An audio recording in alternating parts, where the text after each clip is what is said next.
I stared at the certified letter, reading it for the third time, convinced I was hallucinating. The HOA violation notice demanded $500 for excessive decorations. But it wasn't the fine that made my blood run cold. It was the signature at the bottom. Eli Thompson. My name. My signature, or at least, a very poor attempt at forging it. I muttered to myself, what the hell? I'm a renter. At Oak Ridge condominiums, renters aren't even allowed on the board. Yet, here was a legal document stating that I was the one issuing fines. Someone had stolen my identity to turn me into the neighborhood's most hated person. I'm an IT consultant. I spend my days tracking bugs and securing networks. Whoever did this just picked a fight with my landlord had warned me about the president, Karen Wilkins. Keep your head down, he said. She takes this stuff seriously. In my first week, she cited me for a non-conforming welcome mat. Then it was unauthorized wind chimes. I paid the small fines, thinking it was just petty suburban power tripping. But then the fines got weird. $100 for excessive noise, when I was home alone wearing noise-canceling headphones. Fines for walking on common area grass. Each one was stonewalled with an automated response, reviewed and approved by board member Eli Thompson. I pulled up the HOA website. There it was. Eli Thompson, Unit 307. Newly appointed to the Violations Committee. The problem? I live in Unit 214. Unit 307 belongs to Karen Wilkins. I filed a formal complaint. I expected shock. Instead, I got a curt email from Karen, board appointments are in order.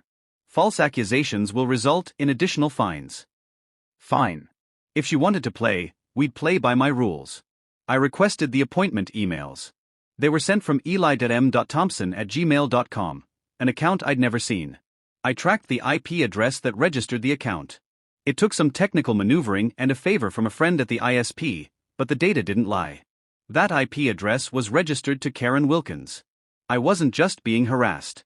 I was the face of a systematic identity theft scheme. I installed a small, legal camera above my door.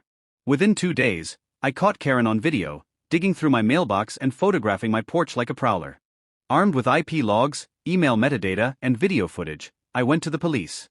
The officer was floored. "This isn't just a neighbor dispute," he said. "This is a felony." I also reached out to Bill, a retired accountant on the board. He started looking at the books with new scrutiny. As the heat turned up, Karen went off the rails. She tried to pass a bylaw giving her unilateral power to issue fines. She tried to force residents to submit copies of their driver's licenses, probably to find her next identity theft victim. Then, the HOA portal mysteriously went down for maintenance. Karen was trying to delete the digital evidence. But Bill had already backed everything up. The climax came during the monthly meeting. Karen was mid-sentence, proposing a new schedule of fines, when 2 police officers walked in. The room went dead silent. "Karen Wilkins?" the officer said. "We have evidence you fraudulently used Eli Thompson's identity to divert at least $7,000 of HOA funds for personal use." Karen's face drained of color. "I was protecting this community," she shouted. "Do you know how many violations go unenforced?" As they read her rights, she locked eyes with me. "You," she spat. "You think you're so clever with your computers." The officers led her away as she ranted about unauthorized wind chimes. One officer stayed behind to explain the rest. She hadn't just used my name for the standard. She was skimming the penalty money to pay for her personal landscaping and a vacation to Bermuda. 3 weeks later, I got a full refund for every fake fine. Karen was charged with identity theft, fraud, forgery, and embezzlement. She got 18 months in prison and was ordered to pay $20,000 in restitution. At the sentencing, she still claimed she was the victim. "I increased property values by 30%. She screamed as they led her out.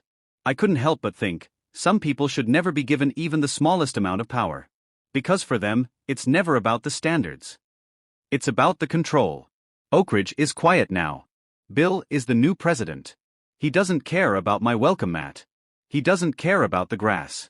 And best of all, no one is signing my name but me.